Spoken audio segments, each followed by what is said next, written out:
Good evening, everyone, and thanks for joining us. Welcome to the December 1st edition of ETV News. I'm Hannah Lasbury. And I'm Kaylee Roberts. We hope you had a great Thanksgiving break, Warriors. Let's get into tonight's stories. For the 13th year in a row, Eastern is recognized in Princeton Review's Guide to Green Colleges. More than 700 schools were reviewed for their green practices, and Eastern was selected as one for prioritizing sustainability and environmentally conscious initiatives. Over the last 22 years, Eastern's Institute for Sustainability has established the university as a state and regional leader for these endeavors. Among Eastern's green features include its utilization of 100% renewable energy, a pledge to reach carbon neutrality by 2030, 5 high-efficient buildings that are LEED certified, electric vehicle charging stations, a composting program in the dining hall, and more. We continue to be impressed by the university's Environmental Earth Science Department. Keep up the good work, Warriors. Eastern's newest art gallery in the Fine Arts Instructional Center highlights Eastern faculty's ceramics and sculptures. The exhibit features 3 different interpretations of the human experience and how we rebound from setbacks from 3 different professors: Robert L. Green, Allison Elia, and Daniela de Sousa. The art pieces are made out of different materials like wood and clay. Green says, quote, "I'm allowing others, especially our students, to realize that their professors are just human. We have walls and we all have scars. I've been there. I understand what you're going through." The gallery runs from now until December 16th and is open Monday and Wednesday from noon to 4 p.m., Tuesday, Thursday, and Friday from noon to 7 p.m., and Saturday from 11 a.m. to 3 p.m. Yesterday, Intercultural Center Coordinator Josh Sumrell spoke at an educational summit on behalf of Prospanica to give incoming first-year tips for college success. Reporter Julia Florence has more on what prompted this speech and his latest achievement with the organization. This past month, coordinator of the Intercultural Center, Josh Summerall, was recently awarded by the Prospanica's Connecticut chapter to receive this year's Education Leadership Award. To hear more about the organization and what the nomination meant, I recently sat down to speak with him. For those who don't know, Prospanica is the Association of Hispanic MBAs and Business Professionals that's been in operation for over 30 years and strives for the advancement of social and educational strides in the lives of diverse students. It recently awarded Summerall for his advocacy towards this work, and he explains why he values this partnership for the younger generations. I think, with the work that Prospanica does and really being intentional, connecting alums, connecting business professionals together, I think it's a great way to kind of really bolster up those experiences and create that pipeline for not just our Eastern students, but even just high schoolers as well, to making sure that they know that these future opportunities exist out there. Some ways the organization helps students build these opportunities are through hosting networking conferences, supporting resume building workshops, and promoting scholarship and internship offers. But most importantly, they emphasize basic communication and one-on-one connections. Knowing that they have a resource and someone they can reach out to, that's someone that's been there before. This organization does a great job building genuine connections with people, making sure that they have an understanding that, we are business professionals, we are focused on this one area, but we can still get to know each other in other aspects. And really just providing the atmosphere for the students and for the future leaders. We are certainly proud of Mr. Summerall and Eastern for having this relationship with the Prospanica organization. Summerall will attend the annual Destino Award Gala next Thursday to accept his award from them and give a speech. Once again, congratulations, and we look forward to continuing to see the student body flourishing from your support. From inside the Student Center and outside the Unity Wing on the campus of Eastern Connecticut State University, I'm Julia Florence with Johanna Lasbury behind the camera reporting. With December starting today, that means it is officially time to get festive. The Senior Class Committee is taking seniors to Glow Hartford, a holiday light festival and market for people of all ages. This is a great way to kick off the holiday season with your friends and relax before finals. Senior students can purchase tickets for $5 using the link in their Instagram bio at Eastern Seniors. Also from the senior class, the senior apparel store is now live. Seniors, visit the link through your email to purchase either a t-shirt, hoodie, joggers, or a blanket. All of the clothing options come in either gray or navy colors. Check out the designs and place your orders by the end of this weekend. The store will close on December 4th. December 1st also marks World AIDS Day. Designated on December 1st, World AIDS Day is dedicated to raising awareness of the AIDS pandemic. Reporter Nick Walsh visits health services here on campus to tell us more. In support of World AIDS Day, we're here inside the Eastern Health Services building to ask a member of the Eastern Health Services staff a few questions about HIV/AIDS testing and prevention. Celebrated on December 1st, World AIDS Day is a day meant to promote unity in the fight against HIV, to show support for people living with HIV, and to commemorate those who have died from an AIDS-related illness. We talked to Maria Brennan, APRN, about testing options for students on campus. Here at Student Health Services, we provide free STI testing through the Department of Public Health. Before it was a fee, but the Department of Public Health has a grant now, so it's free.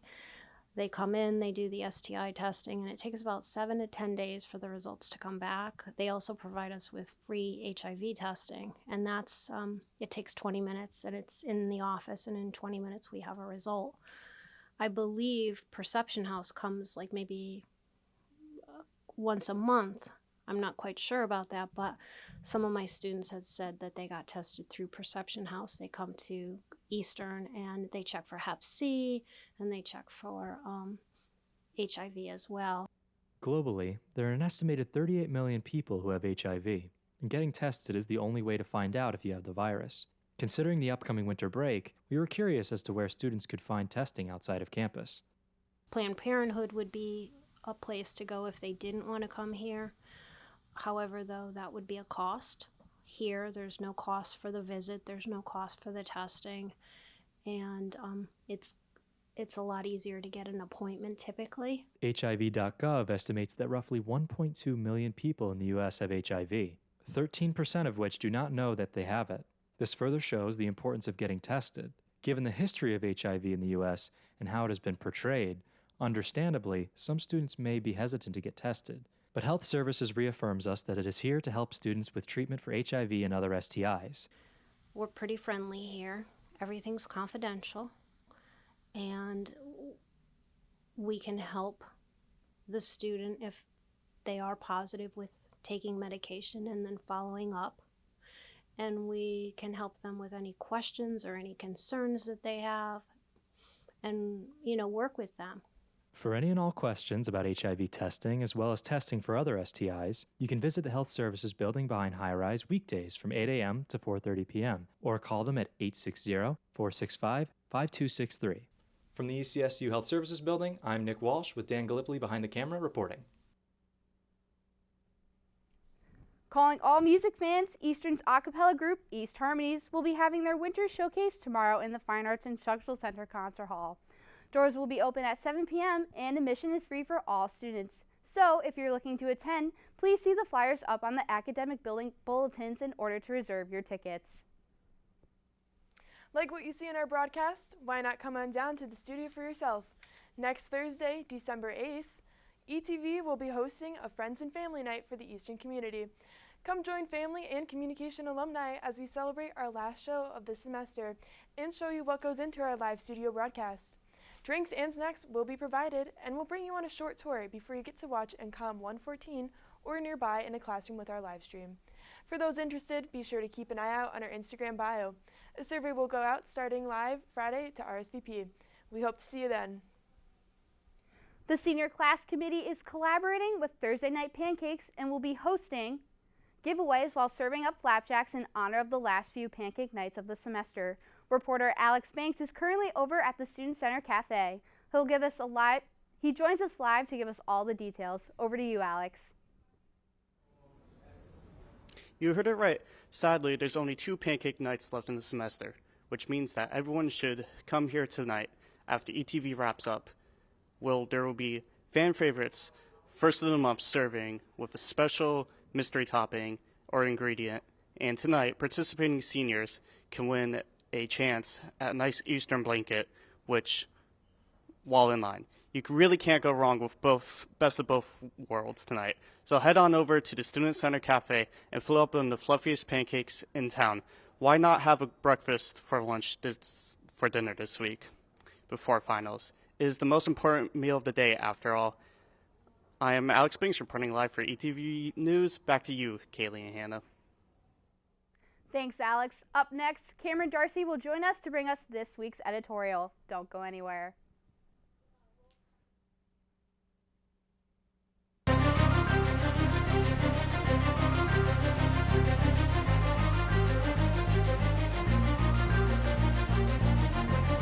Hi, I'm Smokey Bear, and I made an assistant to help you out, because only you can prevent wildfires. Hey, Assistant Smokey Bear. Call me Papa Bear, because I'm grilling up dinner.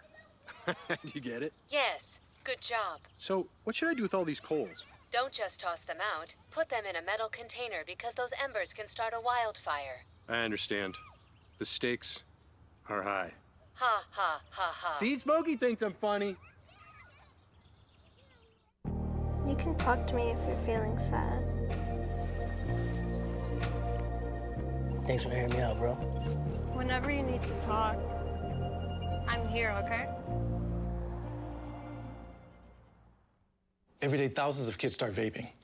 And I can't let this happen to my kid. Of course, it's awkward to talk to your kids about the dangers of vaping. Hey, bestie, how sketch is vaping? It's hard to get their attention. Ready? Go. Yes. Look at that. You didn't even turn yours over. So if you want to talk to your kids about the dangers of vaping, you got to get it trending.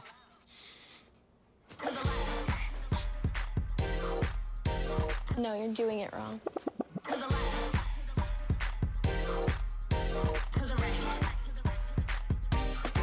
Let's go. Can we talk? Yeah, what's up? Visit talkaboutvaping.org for tips on when and how to have the vape talk.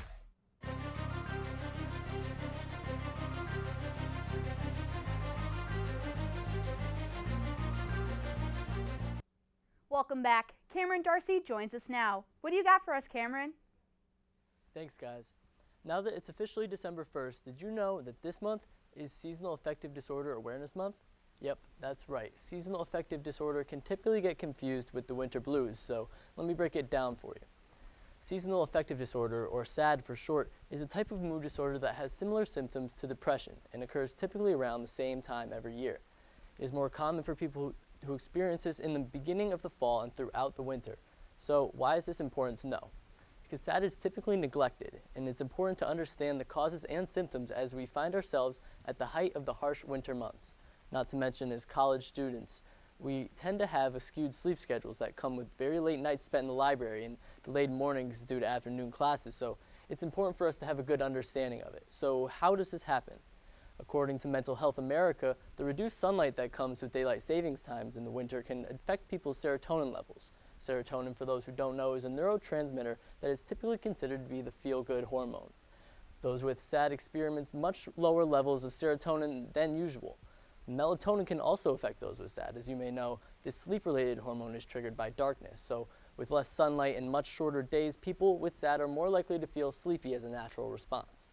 In terms of symptoms, the Mayo Clinic says that people with SAD may experience tiredness, oversleeping, appetite changes with a craving for carbs, weight gain, social isolation, and a lack of energy. Luckily, SAD is not a chronic disorder, so there are plenty of treatment options. Light therapy is a great solution when it comes to causing a positive chemical change in your brain. Some other great options include exercising, establishing normal sleep patterns, getting outside, and lighting up your environment. If this means just opening up your blinds every morning, then that's a great start. Talk therapy is another available option, and even medication can be prescribed in more severe scenarios. If you need to get in touch with a licensed psychologist, the Counseling and Psychological Services on campus, aka CAPS, is a great resource to use for free. If you can relate to all of this information, it may be a good idea for you to get in touch with a professional. As always, know that asking for help is never a bad thing. We've all hit a rough patch at some point in this semester, and sometimes it's okay to not feel okay. From ETV News, I'm Cameron Darcy. Hannah and Kaylee, back to you. Thank you, Cameron. Up next, the word of the year is announced. The United States advances in the World Cup, and Balenciaga is under fire. This and more after the break.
They call me Maxie, but I prefer tripod. I was your above-average four-legged homie, and then wham, bam, minivan. Some people pity me. Now that's lame. I still run, fetch, and swim. And the ladies love me. I'm the ultimate wingman. Just don't ask me to high five.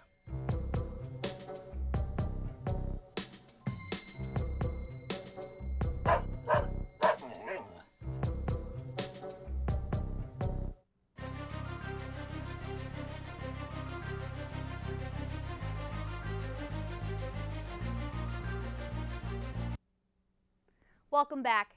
Merriam-Webster has officially declared its word of the year for 2022. Gaslighting, known by its definition of mind manipulating, grossly misleading, and downright deceitful, was selected as the most popular word. The term has caught quite the attention of many people and can be heard in many different contexts. Merriam-Webster, which logs 100 million page views a month on its site, chooses its word of the year based solely on data. Peter Sokolowski, one of Merriam-Webster's editors, said, quote, "It's a word that has risen so quickly in the English language and especially in the last 4 years, that it actually came as a surprise to me and many of us," unquote. Team USA has done it again. In a match held this past Tuesday against Iran, the U.S. men's soccer team emerged victorious with a final score of 1-0. Christian Pulisic's goal scored in the first half was the determining factor in this tough fight against Iran. However, Pulisic suffered an abdominal injury amidst scoring the goal and has since been hospitalized. Teammates and fans are hoping for a speedy recovery before the U.S. faces off against the Netherlands this Saturday. Regardless, this is still significant for the United States, since this is the first time they have reached the knockout stage since 2014. This Tuesday, the Senate passed legislation to protect same-sex and interracial marriage. The Respect for Marriage Act came to a final vote of 61 to 36 in a landmark bipartisan vote. The bill was supported by all members of the Democratic caucus and 12 Republicans, the same dozen GOP members who backed up the bill for a procedural vote earlier this month. The House of Representatives will now need to approve the legislation before sending it to President Biden's desk to be signed into law. It is expected to be passed before the end of the year, as soon as next week. President Biden said, quote, "For millions of Americans, this legislation will safeguard the rights and protections to which LGBTQI+ and interracial couples and their children are entitled," unquote. While this would not set a national requirement that all states must legalize same-sex marriage, it would require individual states to recognize the other's decision. Do the weeks leading up to finals have you feeling extra drowsy? Well, no need to worry. Scientists have just discovered the key to battling that morning grogginess. The 3 magic words: sleep, exercise, and breakfast. This important information comes from scientists at University of California, Berkeley, who studied 833 people over a 2-week period and monitored their exercise habits, food intake, and sleep quality and quantity. Research showed that in order to feel refreshed, it is essential to have exercised the previous day, slept longer and later into the morning, and have eaten a breakfast full of carbohydrates with less sugar. So as you gear up for long nights in the library, just remember what it will take to wake up on the right side of the bed. Balenciaga is facing backlash after their most recent campaign, which pictured some questioning images. The holiday ad campaign featured children holding teddy bears in provocative bondage accessories and costumes. Many people quickly took to the internet, tweeting hashtag cancel Balenciaga for condoning child exploitation. In a separate ad that dropped November 21st, a bag was photographed on top of documents from the Supreme Court case United States versus Williams. This case ultimately increased protections against child pornography and upheld the PROTECT Act. Balenciaga has since spoken out, saying, "We take this matter very seriously and are taking legal action against the parties responsible for creating the set and including unapproved item for our Spring 23 campaign photo shoot." The fashion house then went on to clarify that they, quote, "strongly condemn abuse of children in any form," unquote. A Texas woman who was kidnapped as a baby more than 50 years ago has been reunited with her family thanks to a home DNA testing kit. Melissa Highsmith was just 22 months old when a babysitter kidnapped her from her parents' apartment in August of 1971. Highsmith's family members spent the next 5 decades searching for the missing child, even turning to social media by creating a Facebook page called Finding Melissa. After a recommendation from a genealogist, the family decided to use home DNA testing kits like Ancestry and 23andMe in an effort to help track her down. And within 3 weeks, the Highsmiths were reunited with their long-lost daughter, now 53 years old. The Facebook page, which has since been renamed We Found Melissa, included several photos of Melissa hugging her parents and other loved ones. Up next, we check in with Fernando Geronimo, who is here to give us an update on Eastern athletics. Don't go anywhere.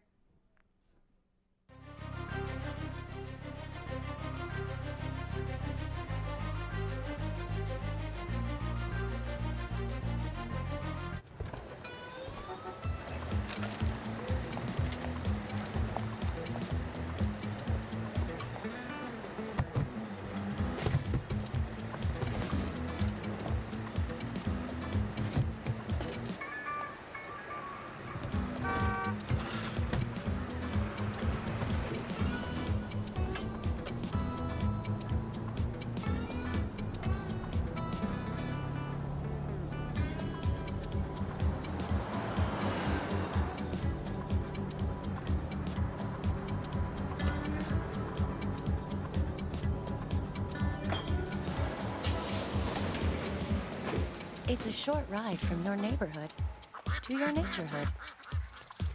Find fun activities to do, like boating and biking, or camping and hiking, plus much more. To find a neighborhood park or green space near you, visit discovertheforest.org. They call me Prince like I'm royalty or something. But the places I've lived ain't no palaces. So I don't need grilled salmon or a new scratching post. Just give me a cardboard box and a can of tuna and we're good. You can even change my name. I'm cool being the kitty formerly known as Prince.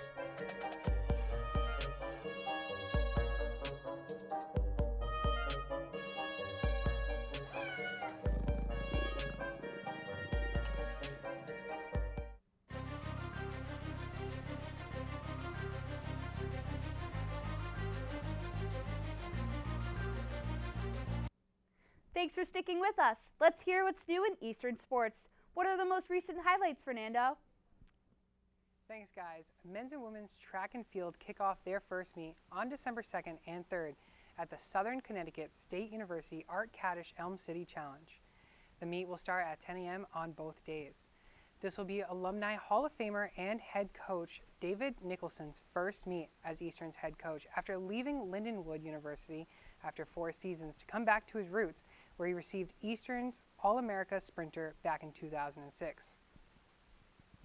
Men's and women's swimming dominated at home on November 19th, with the men's team beating the Plymouth State Panthers 135-59. For the women's team, they were able to dominate both their competitions, beating both the Plymouth State Panthers 153-40 and the Western New England Golden Bears 136-65. The men's team improves their record back to 500 at 2-2, and the women's team, they improved their record over 500 to 3-2 on the season. Their next meet will be on December 2nd and 3rd, where they'll travel to Wesleyan University for the Connecticut Cup. The men's basketball season has not gone the way that they have hoped so far in the first 7 games. They have lost 3 straight, losing to Trinity College 86-71, Connecticut College 62-56, and a heartbreaker yesterday to Farmingdale State College 76-74. They currently sit at 2-5 on the season, but will open up conference play for the first time this season on Saturday, December 3rd at 3 p.m., where they'll travel to UMass Boston in hopes to snap their 3-game losing streak. Women's basketball hosted the Western New England Golden Bears prior to Thanksgiving, and it was a close one throughout the game, with the Golden Bears at one point coming back to one possession game in the 4th quarter. But Eastern basketball player Julie Keckler sealed the deal for her Warriors to win 71-63. After the game, I caught up with player of the game, Julie Keckler, to talk about her dominating performance. Let's take a look. Our Gymnasium, I'm Fernando Geronimo. Joined alongside is our leading scorer here with 25 points, Julie Keckler. Of course, Julie, you came into this game. What was the approach here going against Western New England, able to win here 71-63? Our approach was just lock down on defense, run the offense, and just play hard and just move the ball. Of course, you shot 7 for 11 on the day. Of course, perfect from behind the arc, as well as 7 for 8 from the free throw line. It was 60-59. It was only a 1-point game. What was the approach those last couple minutes? Of course, you shot the last 9 of the 11 points. Was the plan always to go to you? No, it just happened that way. I think Anna Berry really helped me get open, and all of my teammates really helped me get open. They let me spread the floor and everything, and it was all just my teammates and everyone. Your next matchup against Connecticut College, what's the approach there to go on a 3-game win streak, maybe a 4-game? Just play hard, play together, and just keep this win streak rolling. Thank you, Angelique Thank you. Eckler. They would indeed go on to beat Connecticut College last Sunday 63-48 to improve their record to 4-2 on the season. They will look to go on a 5-game winning streak tonight against Smith College. And you can visit our website at GoWarriorAthletics.com to check out the final score on that game. Once again, be sure to keep up with all our daily content regarding Eastern Athletics by following our social media at ECSU Athletics. And our streams, as always, are powered by Sidearm Sports and Blue Frame Technology. That is all for this week around Eastern Athletics. I'm Fernando Geronimo. Guys, back to you. Thank you for the update, Fernando. That's all we have for you tonight. On behalf of Director Lexi Nimitz, producer Julia Florence, and the entire ETV News production staff, thanks again for watching. I'm Hannah Lasbury. And I'm Kaylee Roberts. Be sure to keep up with all of our social media platforms and subscribe to our YouTube channel to follow future broadcasts. We'll see you again soon, Warriors.